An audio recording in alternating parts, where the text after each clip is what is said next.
Good evening. Excited this afternoon to be able to have a chance to share a little bit about PSTA's legislative priorities for the 2022 session. My name is Patrick Kelly. I'm the Director of Governmental Affairs for PSTA, as well as a high school U.S. government teacher in the Columbia area. Teach in the morning and work for PSTA the rest of the day. And the goal of this is to give an overview of the priorities that PSTA has for our advocacy work during the 2022 legislative session here in South Carolina. To give you an idea of where we are at and what is feeding this agenda, the legislative agenda process at PSTA is robust and gives an opportunity for voice from educators from across the state. PSTA is the largest association for educators in South Carolina. And so we do a multi-month process to make sure that we are getting feedback and involvement from the thousands of educators that are our members to represent the 55,000 educators across our state. That process started in summer of 2021 with staff reviewing what the legislature accomplished in 2021, as well as what unfinished business remained from the legislative year for the first year of a two-year session. In August of 2021, we pushed out a membership feedback survey to give our members an opportunity to give us feedback on what their priorities were for the coming year. In September 2021, you see the picture on the screen from our current president, Betsy, where our board gathered to review a draft agenda, to review feedback from educators, and to provide approval for the final agenda, which we published in October. And we are currently in process of holding meetings with legislators from around the state, as well as other statewide elected officials, to provide insight from educators on what we believe needs to be the priority in education in the year 2022 in South Carolina. And our agenda breaks down into 7 main priority areas that I'll display here on the screen, because I'm going to unpackage each of the 7 over the next few minutes. Now, I'm just going to give a surface overview of these to give a sampling of what we will be working on. As you can see, this is a robust list of issues, but we believe that there is need for comprehensive work across the education spectrum in South Carolina. And so we're not going to, while we certainly have priorities and we have these kind of rank ordered in priority, especially number 1, we believe that there's a lot of work that needs to be done in order to ensure that ultimately every student is receiving the education they need and deserve in South Carolina, which is what animates the work of every single educator in this state every day. So our first priority area is to address the teacher shortage crisis. And we truly do believe this is a crisis at Palmetto State Teachers Association. Any scanning of news reports will show the growing teacher shortage. Any visit to a school will show it. In last school year of the 2020-21 school year, Sarah reported that nearly 700 classrooms were vacant at the start of the school year. And that number looks like it's going to be well in excess of 1,000 for the current school year.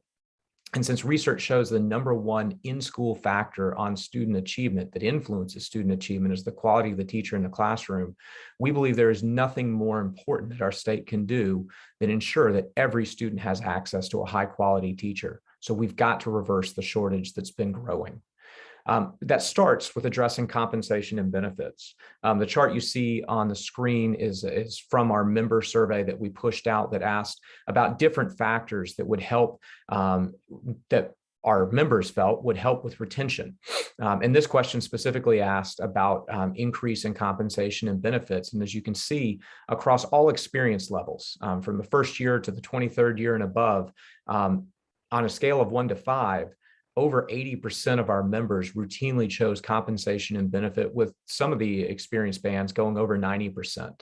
But we believe that compensation and benefits is a more complicated story than simply calling for an across-the-board pay raise, as we've received in recent years, largely because we continue to have the shortage problems that existed prior to what's happened in recent years. So the first thing out of the gate in our agenda is to raise starting teacher salaries in South Carolina to $50,000 over a 5-year period. We believe this is necessary to make teaching competitive with other like credentialed professions across our state. Research shows that consistently the that teachers make less on average than other individuals that have to receive a bachelor's degree. That's true in South Carolina. And so if we want to recruit talent in a current job market that is tight, where employers are literally having to increase pay to attract employees across all sectors, education is no different. We also believe that's necessary to address an early career step gap that is developed in recent years. The General Assembly has done a lot to raise starting teacher salary in recent years. It's gone up $4,000 over the last few years. But in some districts, that has led to a step gap that the General Assembly didn't necessarily create, but I don't know is necessarily aware of in all cases. And so here are two examples of current pay scales in South Carolina. I've removed the district names, but it's out there as public information. You can see in District 1, the starting salary for an individual with a bachelor's degree is $41,000, which is higher than the current statewide minimum of $36,000. But I want you to pay attention to what happens in years 1, 2, and 3. Nothing. Those teachers do not experience an increase in pay during their first 3 years in the classroom. And we know that that is critically important because the highest turnover of teachers in our state is in the first 5 years in the profession. Those are the very teachers that all teachers need a pay raise, but a early career teacher should not experience a freeze in pay for the first 3 or 4 years. District 2 has a lower starting teacher salary, but as you can see, they don't raise pay for the first 4 years of experience. So you come into the district starting at $39,000, higher than the state minimum, but no step increase for 4 years, and only a $512 step increase in years 0 through 5. So we think that raising the starting teacher salary is necessary in part to address that. But we also think that we need to transform the way we talk about teacher compensation. Another thing we saw in our membership survey, another one, not the one that's leading the chart at the top of the screen, but when we asked educators if they had a second job, you can see that over a fifth of them indicated they had a second job. And this is true nationally. That's consistent with national data. We've got to reverse that trend. And so in addition to raising starting teacher salary, we believe that steps should be extended beyond 23 years, but we are calling for the creation of a statewide task force or study group to evaluate our teacher salary structure, to fundamentally transform it to be more competitive in a 21st century job place. We've seen in recent years that simply bumping $500 additional dollars on existing cells has not reversed the teacher shortage. And so we want the state to convene a task force that will seek meaningful engagement and meaningful feedback from teachers, to hear directly from teachers what's needed in the compensation realm to better retain our teachers, to better incentivize the activities that we know lead to improve student achievement. So we believe that that starts and stops with a task force that gathers input from educators across our state. Beyond salary structure, we want to see the state continue to incentivize actions to get our teaching talent to the areas that need them most. The state has, for the last few years, funded a rural recruitment initiative that has provided additional dollars that allow our rural districts that have the hardest time with retention to provide supplements, to provide for travel costs, to provide for housing. We need more of that kind of creative thinking to address the areas with the highest needs when it comes to teacher shortages. We're calling for paid family leave for educators in South Carolina. There's a bill currently in the Senate that would extend that benefit to state employees, but that does not cover teachers as defined in the legislation. We think teachers need to be included. Over 80% of our teaching workforce is female, and we simply believe that for a profession that is caring for children, we need to ensure they can care for their own children as well, whether that's through adoption or through natural birth or foster placement. And finally, we continue to advocate for a strong healthcare and retirement system, a healthcare system that does not have an increase in premiums, that does not see an increase in deductibles, and a retirement system that remains firm and solid for current workers and meets the obligations the state has made to current employees, and a retirement system that remains attractive as a recruitment tool to new teachers in the future. In the second area about addressing the teaching shortage crisis, we think it comes down to working conditions. We consistently hear from teachers across the state that what is often driving retention decisions and driving people out of the profession is unsustainable working conditions. And we think one important step the state can take is to pass legislation to guarantee unencumbered planning time for every teacher in our state. We know, especially at the elementary level, that there are thousands of teachers that never have a moment during the workday where they don't have direct instructional responsibility for students, even to go to the restroom or to take a moment to eat their lunch. The graph that you see on the screen is from our membership survey, where we asked what the effect of having guaranteed unencumbered time would be on teacher retention. And you can see, again, over 80% of our members were ranking that at the level of 5 as a absolutely important retention tool, and rarely, if ever, receiving lower than a rating of 3, with 1 being not effective and 5 being highly effective. The House passed a bill to guarantee unencumbered planning time for teachers last session. We need the Senate to go ahead and carry that bill across the finish line to Governor McMaster's desk. Secondly, we believe the state has to address class size. And part of this is, it's a chicken and egg issue with the teacher shortage crisis. I talked to a teacher last night in Horry County who has 42 students in an Algebra 1 class. That exceeds the allowable state reg for maximum class size in an 8th grade classroom. But what's driving it is also that a teacher left at the start of the year, and so the district can't find a replacement. And so while an argument could be made that addressing class sizes is not something that can be done in a teacher shortage, we at PSTA believe that addressing class size is necessary to reverse the teacher shortage. That's a step that must be taken. You can see the ratios that are allowable under current state regs in the graphic on the screen. We think that's not academically appropriate to have 35 students in a 4th grade classroom, but it's also a retention nightmare. It leads to burnout. Allowing a high school English teacher to have 150 essays to grade at one time leads to burnout. There is no cap for virtual teachers. We need one. And so we need the state to step in through the legislature, through the state board, to diminish class size, and most importantly, to enforce the existing regulations that are on the books as a bare minimum. Third, we want to see consistency in licensure actions against teachers. We want to see, in particular, addressing the issue of breach of contract, where if a teacher has to walk away in the middle of a school year for an otherwise valid reason, a spouse being deployed, needing to move to care for a critically ill family member, under current state law, a district can seek to suspend that educator's license for up to a year, even if they're just moving to be with family or to care for family. We think that's inappropriate to take away an individual's livelihood for an entire year for a reason like that. And so we want to see a shift in state law to ensure A, less punitive measures against an individual that would have to move for a valid reason, and B, consistency across districts, because some districts pursue all breach situations, others do not. Fourth, we think the recertification process needs to be improved by becoming more job embedded. Teachers do professional learning all the time, and that should be recognized as part of the recertification process, instead of recertification being based on one more hoop to jump through beyond the learning that happens every single day as part of our jobs. We also think there should be no cost for mandated activities, including Read to Succeed coursework. If that coursework is going to exist and be mandated by the state should pay for that coursework as a part of a teacher certification cycle.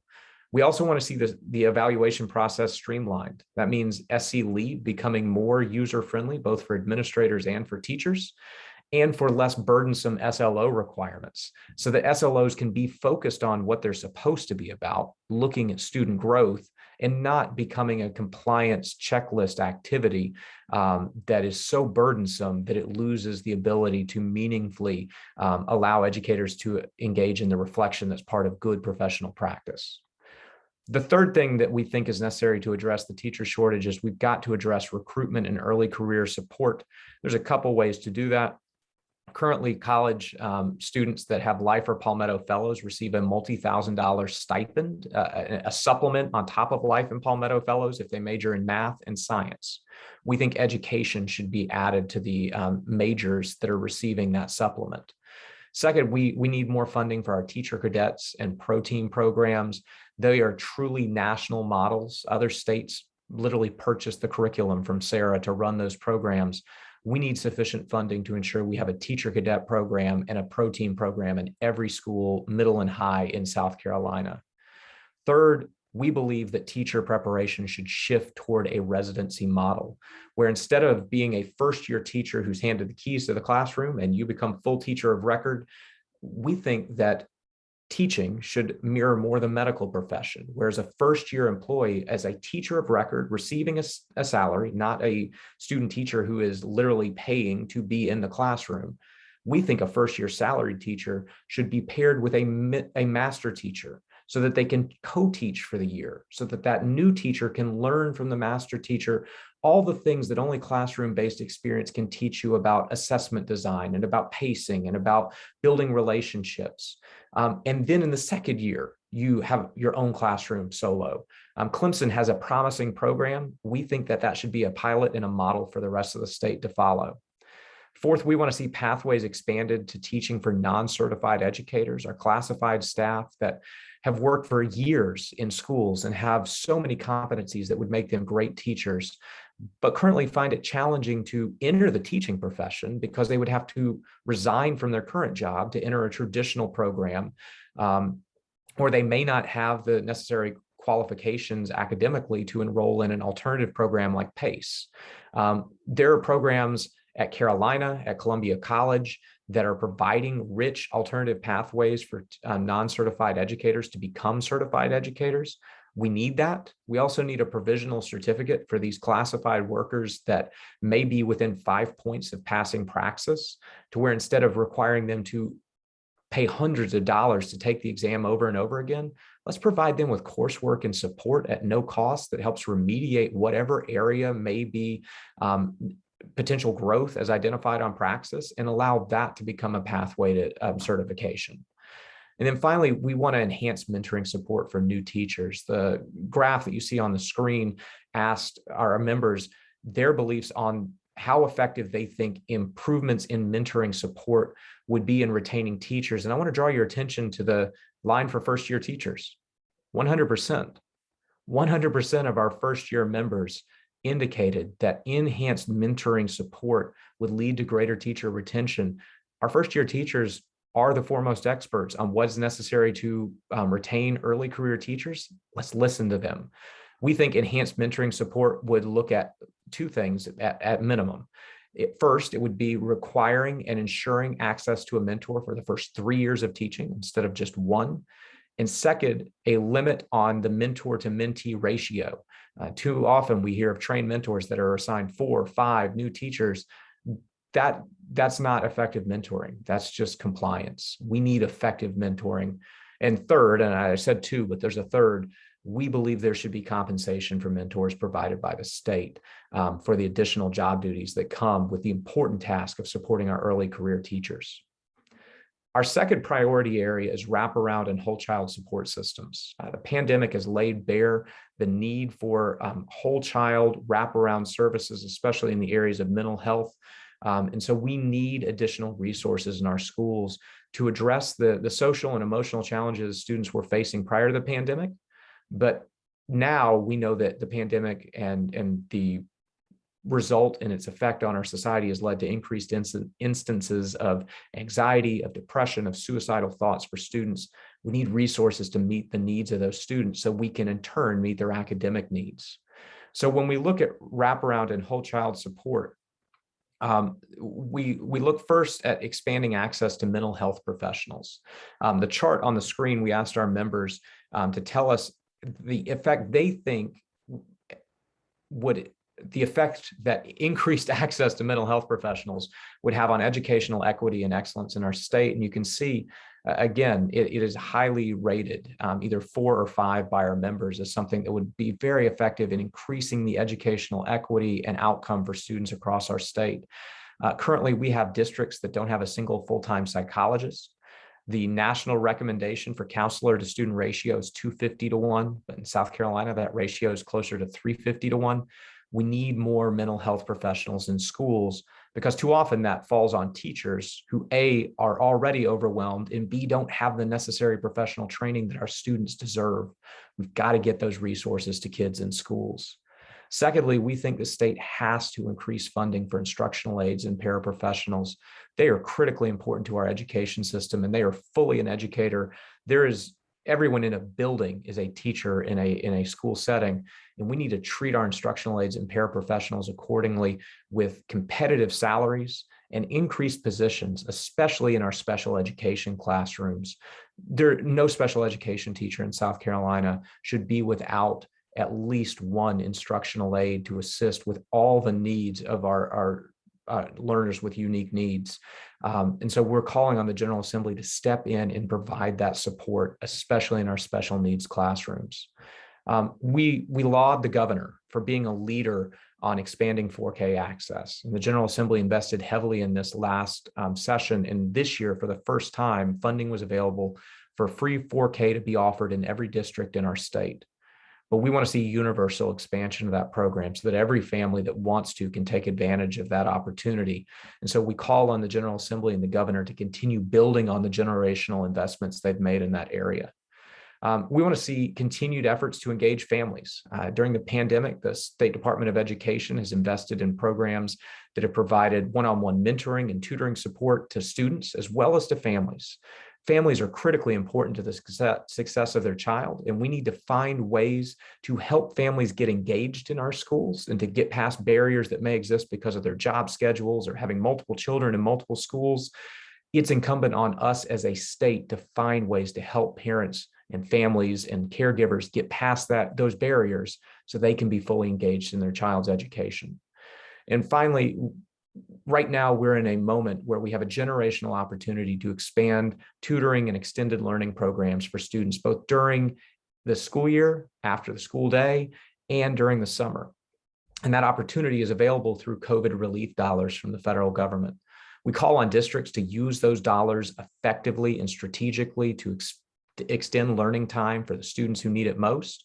We call on the General Assembly to begin the planning process for how do we support those kind of systems beyond the expiration of federal COVID relief funds in 2024.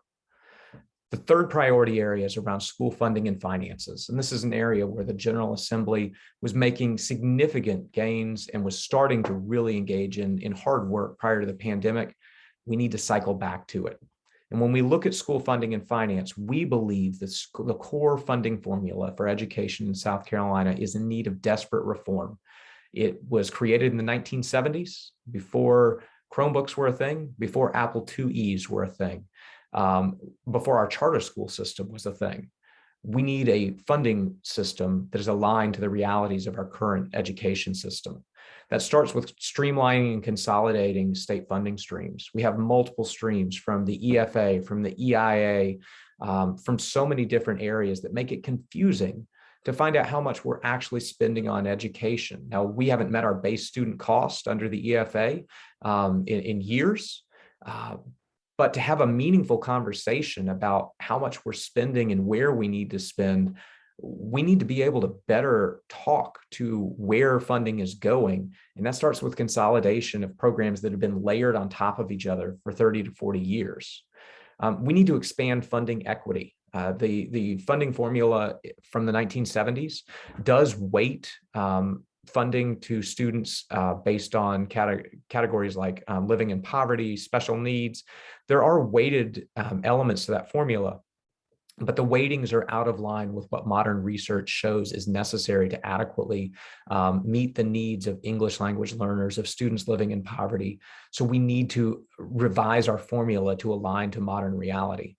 We also need three things. We need greater transparency in funding, which means we need to be able to see where dollars are going and are they making it to the classroom. A recent national report that looked at fiscal transparency based on data that states have to report to the federal government under the Every Student Succeeds Act gave South Carolina a score of 65 out of 100.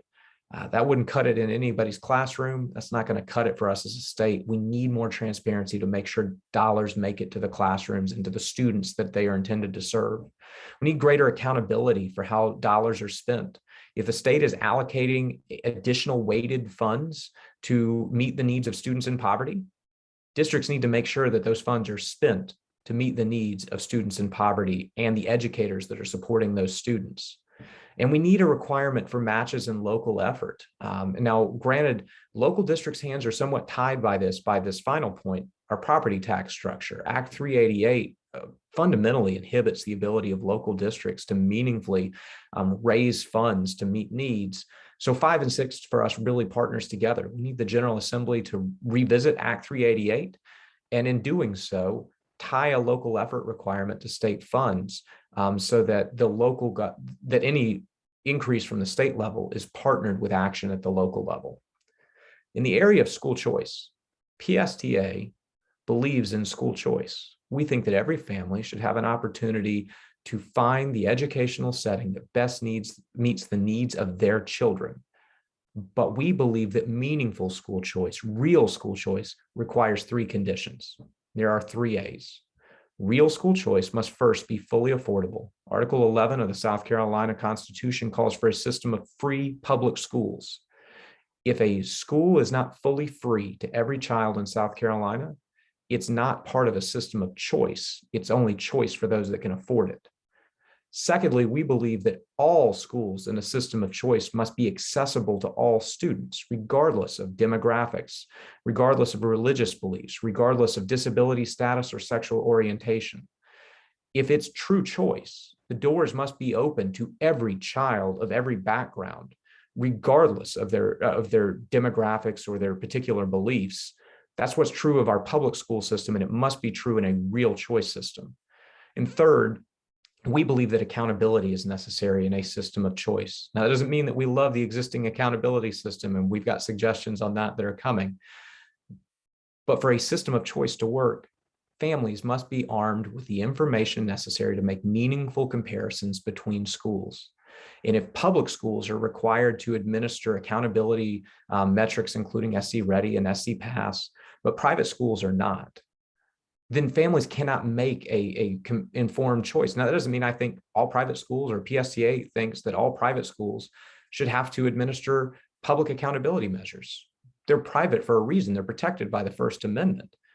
But the minute you take public dollars, then things start to change. That's true across multiple levels of the way funding works at the federal and state level. If you're going to take public dollars, you have to be part of the public accountability system to make sure that families can make an informed choice and so that taxpayers know that their dollars are being spent well. So within those 3 A's, we think there are several ways to expand school choice. Now, it's not vouchers and it's not education scholarship accounts as they're currently constructed in legislation in the General Assembly. But we think it starts with our charter schools. Charter schools in South Carolina are fully public schools that are affordable, accessible to every child. And when I say affordable, they're free. And they're accountable. They have to administer the same accountability metrics as a traditional public school. We need to solidify our charter program because it continues to roll along on an ad hoc annual funding basis. It doesn't have a dedicated funding stream. We need the state to step in and look at strengthening a system that has grown far beyond where it initially was because of families making an informed choice. Second, we believe in intra-district choice, that families should have an opportunity to choose within districts. There are about 20 districts in South Carolina that currently do this. We think it should be expanded. And we think the General Assembly, to make that choice possible, needs to look at transportation options and transportation funding, because a family doesn't really have accessibility to a school if they can't transport their child to the school. And so we think transportation is part of an intra-district choice conversation. We also support inter-district choice. If a district doesn't provide a service and a neighboring district does, then there should be opportunities for children in the first district to access services in the second district. But that requires state involvement in terms of funding, in terms of resource allocation, and transportation. But we think that's appropriate. Fourth, we believe in competency-based education. There's a bill that passed the House that's sitting in the Senate that would allow for greater flexibility for students at the middle and high level in particular to earn credit in courses based on demonstration of competency. We think that gives families more choice in their child's education by making the education more flexible to the needs and interests of the child. And finally, choice has to come with broadband expansion. There are still over 100,000 families in South Carolina without access to high quality broadband in their home. And in the 21st century, broadband is essential educational infrastructure. It's impossible to say that a child has the choice to engage in a world-class education if they can't engage through broadband in their home. And so the state must continue to build on those broadband expansion efforts. Priority 5 is around accountability and assessment. Now, when we look at accountability and assessment, we first believe that there should be a reduction in high stakes assessments administered by the state. And the General Assembly has reduced these in recent years. But we generally believe that the only high stakes assessments that should be administered are those that are required under federal law as part of the Every Student Succeeds Act. Second, we believe that the tests administered, the assessments we give, need to provide richer feedback to teachers and to students and to families. The graphic on the screen is something that I receive as an AP US government teacher from the College Board. And it shows the number of questions that were aligned to specific units and big ideas and skills within my curriculum. And then it shows the number that my students got correct, the state average, the global average, and how my students compared to state and global averages. Currently, our high stakes assessment batteries don't provide that kind of rich diagnostic feedback, especially the high school end of course exams. All a teacher gets is a single numeric grade. But if I was teaching a US government end of course exam, if there was one, which we're not advocating for, I wouldn't get this kind of rich diagnostic data that I as a teacher have used to inform my instruction every year. I look at this and I can adjust. We can't do that under our current assessment system. And assessment should be in large part, almost primarily in part, about improving instructional practice. We need higher quality tests that are more than just rote memorization. Let's let our students write. Let's let our students create. There are innovative assessment models out there that are more than just a Jeopardy game or something that you could really master through Google. We need higher quality assessments. We need to protect instructional time. We're calling on the General Assembly to pass a 3% cap on instructional time lost to district and state mandated testing. That means SE Ready, SE Pass, MAP, and STAR, but it also means district benchmarking. No student should lose more than 3% of the instructional hours available in a year to tests that were mandated and designed by someone other than their classroom teacher. And finally, we want to see a more well-rounded accountability system. We have a profile of the South Carolina graduate that is robust, and it provides an aspirational and worthy thing to reach for in terms of what we want students to achieve and to learn. But our assessment structure only really touches on world-class knowledge. It doesn't touch on the world-class skills and attributes that the profile also encompasses. So a well-rounded accountability system would incorporate more things that look at that, like feedback from educators and from students, absenteeism rates, access to a rigorous curriculum like AP and IB at the high school level. Let's look at more of the things that make an education great instead of just basing accountability almost completely on graduation rate and on these high stakes assessments that don't address most of the profile. Priority 6, school governance and leadership. When we're looking at school governance and leadership, first, we believe that there's a need for the General Assembly to step in and ensure educators are protected from bullying and harassment. We've called for years for assault against an educator within their job duty to carry additional penalties. There's a bill that's been introduced just today in the General Assembly that would do that for frontline healthcare workers. We think something similar is needed in schools, as well as protection for educators from harassment and defamation, both in writing and in the cyberspace. Secondly, we believe in local control, that local boards, locally elected by their communities, best know the needs of their community. So we call on the General Assembly to refrain from stepping in and overriding local control over areas that have traditionally been at the discretion of our locally elected school board officials. We think there needs to be clarity about the roles of the State Department, the Education Oversight Committee, and the State Board. We have a very convoluted education bureaucracy in South Carolina, and every part of that bureaucracy ends up trickling down to the classroom. In many cases, it's because of duplicity and overlap in the functions of the three entities on the board. We need a streamlining of functions from those entities so that that duplication doesn't lead to burnout and extra work in the classroom. Fourth, we need teacher career pathways. Currently, if you're a teacher, really the only career pathway you have is to become a department chair. You can't lead without leaving the classroom. We think that has to change. The survey data you see on the screen was asking our members how effective they think career pathways for educators would be in retaining teachers. You can see this isn't as overwhelming as the compensation issue or the unencumbered time, but most of our members are still rating it as a 4 or a 5, especially in those early years, which is important to note because that's a generation that is expecting to have career advancement opportunities. So let's create hybrid career pathways where you can teach, but also lead. You can be a coach, a mentor, an academic dean, an advisor. You can cooperate with a resident teacher. Other states have done this. Iowa has a robust teacher leadership pathway program. We need the same in South Carolina because Iowa has found that their teacher leadership program has led to increased retention as well as increased student achievement. And finally, we're calling on reform for pathways to administration.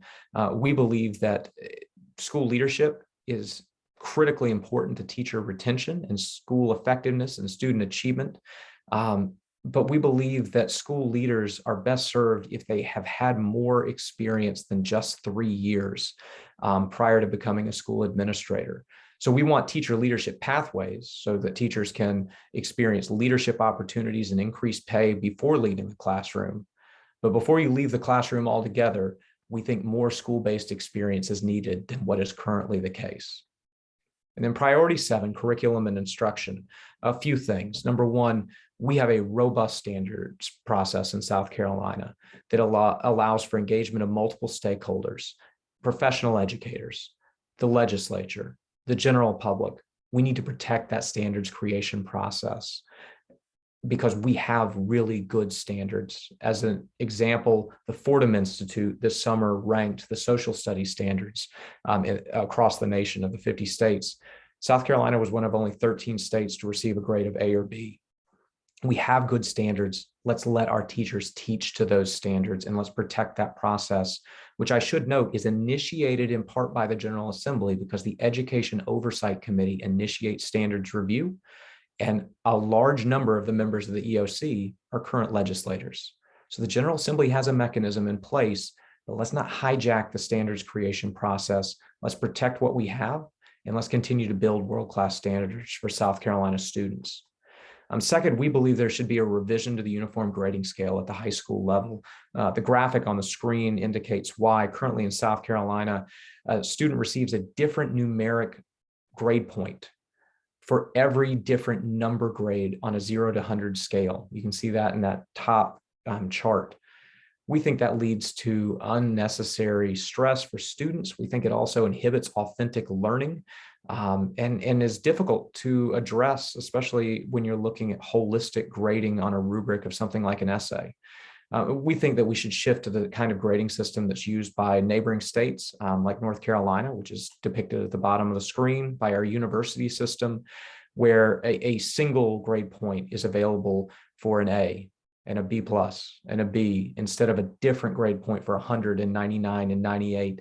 Now, that doesn't mean we want to get rid of weighting. We still support weighting for honors, AP, dual enrollment courses, but let's get away from a different grade point for every number from 0 to 100. We want to protect non-tested subjects. What we've seen is that as the state has rolled back the number of high stakes assessments, that districts have marginalized those areas in many cases. We've seen it with social studies at the elementary and middle level. We've seen it with science. We have always seen it with the arts, with world languages.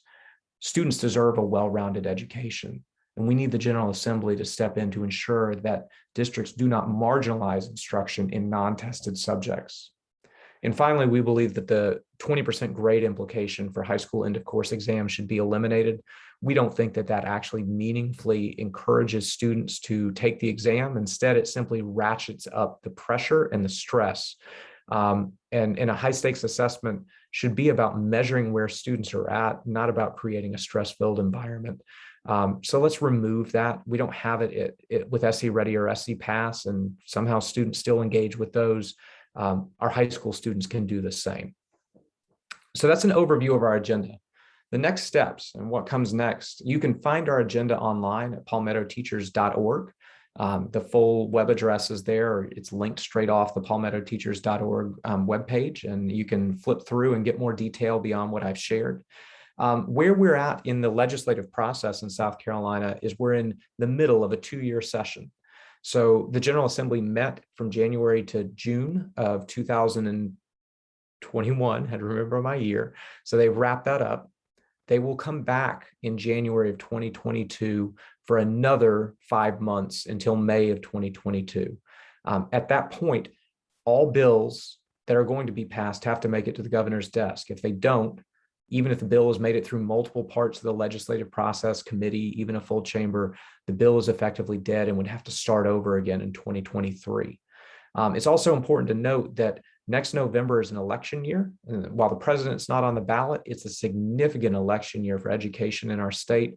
Every member of the South Carolina House is up for re-election. The governor is on the ballot. The state superintendent of education and our longtime superintendent, Molly Spearman, has announced she's not running again, which it's been great to have an educator in that role. It is important for educators to be engaged in coming months. And at PSTA, we're here to help with that. We believe that members should contact representatives now. Even though they don't come back till January, they should hear from educators now. And so to reach out to your educator, your legislators, if you've heard anything tonight that resonates with you, contact your legislator and tell them your story. Tell them why it resonates with you as the professional educator, as the foremost expert on what works in South Carolina schools. You can do that by going to scstatehouse.gov and then entering your address in the area that's indicated by the red arrow at the bottom of the screen. So that wraps up the preview of our legislative agenda. For any questions or comment, please feel free to reach out to Palmetto State Teachers Association. My email address is on the screen, or you can visit our webpage. We are committed to ensuring that every educator in South Carolina has the working conditions and resources necessary to provide every student with the education they deserve and they need. We are stronger when we hear from members and from educators, so please don't hesitate to reach out to us. Thank you so much, and I hope you have a fantastic night.